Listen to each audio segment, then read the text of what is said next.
তার মানে দাজ্জাল পৃথিবীতে ইতিমধ্যে চলে আসছে এবং এর মাধ্যমে তারা মনে করেন যে দাজ্জালের আগমনের মাধ্যমে তাদের বিস্তার ঘটবে, তাদের প্রভাব পুরো পৃথিবীতে প্রতিষ্ঠিত হবে। কারণ ইহুদি ধর্মমত অনুযায়ী তারা দাজ্জালের আগমনকে ইতিবাচকভাবে দেখে, তারা তাকে ত্রাণকর্তা মনে করে। তারা মনে করে দাজ্জাল আসার পর গোটা পৃথিবী তাদের কর্তলগত হবে এবং এই ঘটনার প্রেক্ষিতে তারা ইসরায়েলের বাইরে সফর করছেন না, সবাই ইসরায়েলের ভিতরে অবস্থান করছেন। বিশেষ করে তাদের ধর্মীয় ব্যক্তিত্বরা ইসরায়েলের বাইরে কেউ যাচ্ছেন না, কারণ তারা মনে করেন তাদের ধর্মবিশ্বাস হলো দাজ্জাল আগমন করার পর পৃথিবীতে একটা ব্যাপক অস্থিরতা দেখা দিবে এবং সেই অস্থিরতায় পুরো পৃথিবীতে যে বিপর্যয় দেখা দিবে, যে ক্ষয়ক্ষতি হবে, সেটা পৃথিবীতে কোনো যুদ্ধেও এত ক্ষয়ক্ষতি হয় না।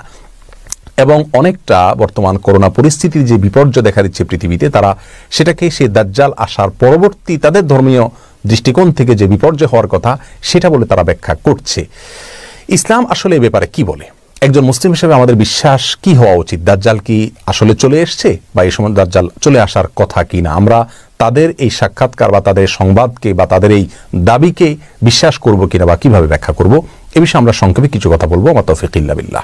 প্রিয় দর্শক, কিয়ামত নিকটবর্তী হয়ে গেছে এ বিষয়ে রাসূল আকরাম সাল্লাল্লাহু আলাইহি ওয়াসাল্লাম অনেক আগে আমাদেরকে জানিয়েছেন। তিনি বলেছেন, বুইস্তু আনা ওয়াসসাআতু কাহাতাইন, আমার এবং কিয়ামতের অবস্থান হলো দুই আঙ্গুলের মতো। অর্থাৎ আমার পরে পৃথিবীর সবচেয়ে বড় ঘটনা হলো কিয়ামত তথা পৃথিবীর বা মহাবিশ্বের ধ্বংস বা মহাপ্রলয়। তারপরে কিয়ামতের অনুষ্ঠান ঘটবে। আর কিয়ামত কবে হবে বা মহাপ্রলয় কবে হবে তার দিনক্ষণ তিনি না বললেও নবী আলাইহিস সালাম আমাদেরকে অনেকগুলো পূর্বাভাস বা আলামতের কথা বলেছেন। সেই আলামতগুলো দুই ধরনের, কিছু আছে ছোট আলামত, কিছু আছে বড় আলামত। কিয়ামতের ছোট আলামত প্রায় 100-রও বেশি।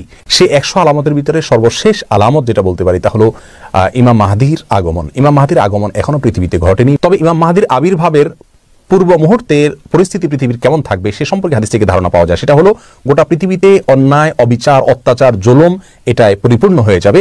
আর তখন ইমাম মাহদির আবির্ভাব হঠাৎ করে ঘটবে এবং রাতারাতি তিনি গোটা বিশ্বের সুপার পাওয়ারে পরিণত হবেন এবং গোটা বিশ্বকে উল্টা মেরুতে নিয়ে যাবেন, ইনসাফ এবং ন্যায় দিয়ে পরিপূর্ণ করবেন।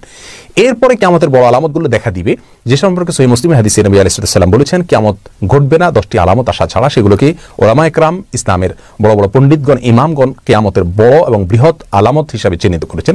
সেই আলামতগুলোর একটি হলো বড় ধোঁয়া দেখা দিবে কিয়ামতের আগে, যে ধোঁয়া পৃথিবীর ইতিহাসের বড় ঘটনা হবে এবং অনেক ব্যাপক আকারে হবে।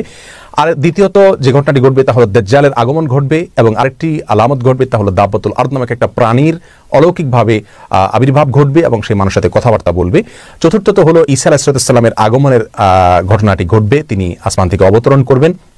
5 নম্বর হলো ইয়াজুজ মাজুজের আবির্ভাব ঘটবে। 6 নম্বর হলো একটি ভূমিধস বড় আকারে হবে পৃথিবীর পূর্ব প্রান্তে। 7 নম্বর হলো একটা ভূমিধস হবে মধ্য প্রান্তে পৃথিবীর বা আরব উপদ্বীপে। আর